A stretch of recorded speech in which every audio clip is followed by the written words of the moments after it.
piece of paper, and here are the materials needed. So here's the mold, nylon, jelly, the top bond, scissors, water to wet the fabric, and this is paper mat. If you don't have paper mat, you can use your Ankara fabrics only. Okay, so to the class proper, here is the thumb pin to hold down your fabric to the mold. So to start we are going to be tying the mold using this nylon. The essence of this is to ensure that your Ankara comes off thoroughly and then neatly from the mold. If you don't add the nylon, you might have difficulty removing the Ankara from the mold. So here is jelly to also help out with the easy removal of our fabric once our fabric is dried. So here is jelly. I'll just apply a little, rub around the mold this way. Okay, so we are done with that. So the next thing, like I said, I want to use this piece of paper mat I have, because I have yellow on my Ankara fabric that I want to use. But if you don't have this, all you need to do is just cut 2 pieces of your Ankara fabric to give it body weight. So I'll be adding this first. So I'm wetting my paper mat. Paper mat comes in colors, in designs, in pattern.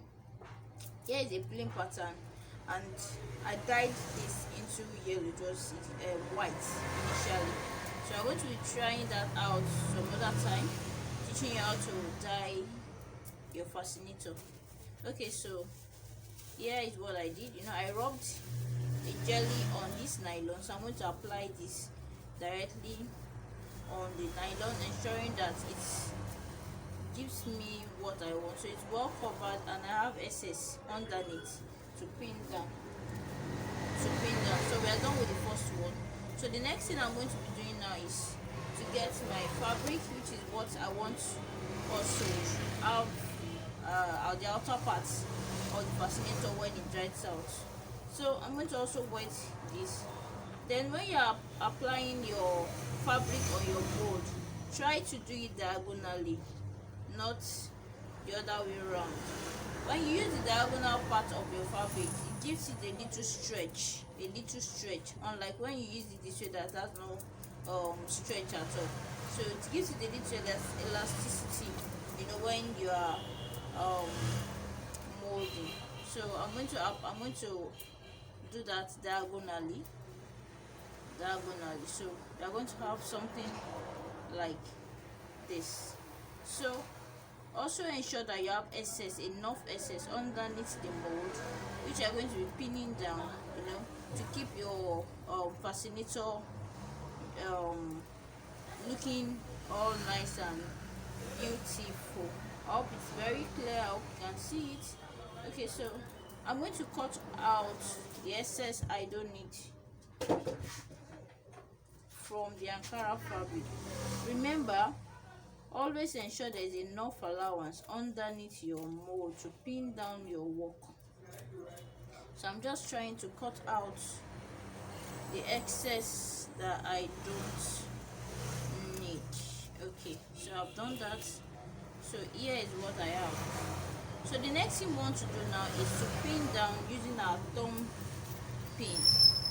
Sometimes the thumb pin it's not that easy, especially when you just got your mold. It might still be a bit hard, so you could use a little hammer or mallet or stone, anything you could find around the house or around where you're working, just to pin down what you are doing.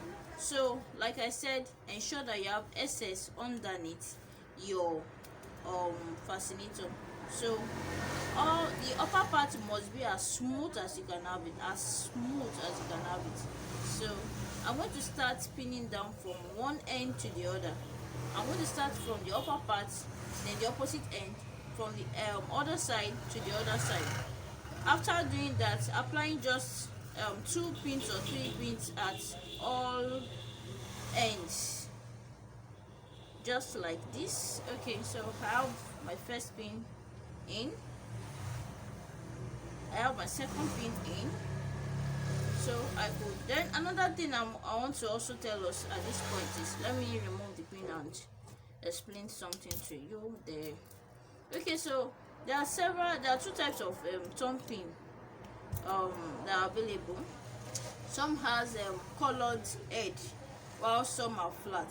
I love using the flat one because it's easy to pin down and remove, but also note that it gets rusted on your fabric when using this type of thumb pin. I hope you can see it, the flat edge thumb pin, the flat edge thumb pin. So if you are using this, I will advise you move your pinning down away from the edges of your fascinator. So I'm going to give you like 1 inch away, keep it 1 inch away from my from the edge of the fascinator. So just like that, so just like 1 inch away from there. Then when pinning down, always ensure that you pull your fabric closely, tightly enough, so that by the time you are done, the other side of your fascinator is going to be as smooth as possible. Okay, so I'm done with this side. I'm going to go straight to the other end, just the opposite end of the same on the same point. So I'll do the same. Can you see that I'm pulling the fabric? I've aligned the lower one, which is the paper mat. So I'm also going to leave like 1 inch. Okay, so it's just the same thing, keeping it 1 inch away from the edge and pinning down. Okay, so here's the 3 pins as well. So I'm going to do the same to the other end, also ensuring that it's as smooth as I can have it. So I've done this side, I've pinned down this side. I want to do this side and this side. So please, I hope you are following. If you have question, please send us message and we'll definitely reply you. Okay, so to the other hand, 1 inch away as well, 1 inch away, making sure that you are pulling your fabric. We want our fascinators to look as beautiful, as smooth as possible. So I'm done with that, so I'll go to the other end. At this other end now, I need to also do my pulling and ensuring that it's well, you know.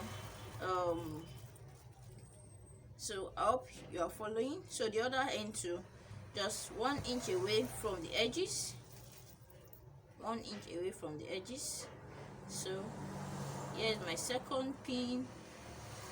You could use a small nail if you are having difficulty in driving in the thumb pin into the fabric or into the mold, or hammer will do. Just be careful while working.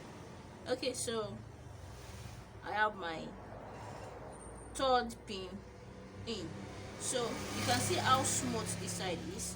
So the next thing I want to do, there are still some spaces in between all the edges, so I'm going to pull just the same way, pull the fabric and then I pin down. Okay, like so. So do the same for this side. I hope you are following. So I'm just driving in the thumb pin into the fascinator. Okay, so there, I have one more space here. Okay, so can we see what we have? Here's what we have. Here's what we have. So at this end point now, what we need to do is to get a mold or stiffener, as the case may be. Okay, so I'm just trying to neaten up that part. I can still see some excess fabrics. That's good. Disturb us while okay. So all set, all done. So now the next thing I will be doing now is to get my brush, then I'll apply my mold, yeah, my top bond rather, on this fascinator. So here's our brush.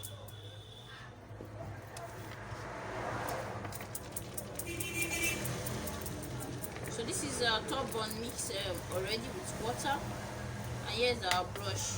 You wet your brush and then you